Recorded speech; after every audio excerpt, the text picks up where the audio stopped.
ওম শান্তি।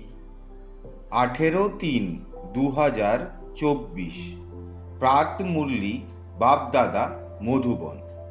বাবা আজকে বললেন, মিষ্টি বাচ্চারা বিচার সাগর মন্থন করে একটা এমন টপিক বের করো যে টপিকের উপরে সব জায়গাতেই একই সাথে ভাষণ চলবে। এটাই হলো তোমাদের ইউনিটি। আজকের প্রশ্ন, কি ধরনের পরিশ্রম করতে করতে তোমরা বাচ্চারা পাস উইথ অনার হয়ে যেতে পারো? উত্তর, কর্মবন্ধনের ঊর্ধ্বে থাকো। যখন কারোর সাথে কথা বলো তো আত্মা ভাই মনে করে ভাইকে দেখো। বাবার থেকে শুনলেও বাবাকে ভ্রুকুটিতে দেখো। ভাই ভাই দৃষ্টিতে সেই স্নেহ আর সম্বন্ধ পরিপক্ক হয়ে যাবে। এটাই হলো পরিশ্রমের কাজ। এতেই পাস উইথ অনার হবে। উচ্চ পদ প্রাপ্ত করবে যে বাচ্চারা, এই পুরুষার্থ তারা অবশ্যই করবে। ওম শান্তি। ধারণার জন্য মুখ্য সার। 1 নম্বর, সর্বদা এই নেশা যেন থাকে যে আমরা সঙ্গমযুগী ব্রাহ্মণ, দেবতাদের থেকেও উচ্চ। কারণ এখন আমরা ঈশ্বরীয় সন্তান।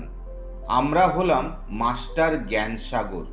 সব রকমের বিশেষত্বে আমরা পরিপূর্ণ হয়ে উঠি। 2 নম্বর, যা বাবা বোঝান সেটাই বুদ্ধিতে রাখতে হবে।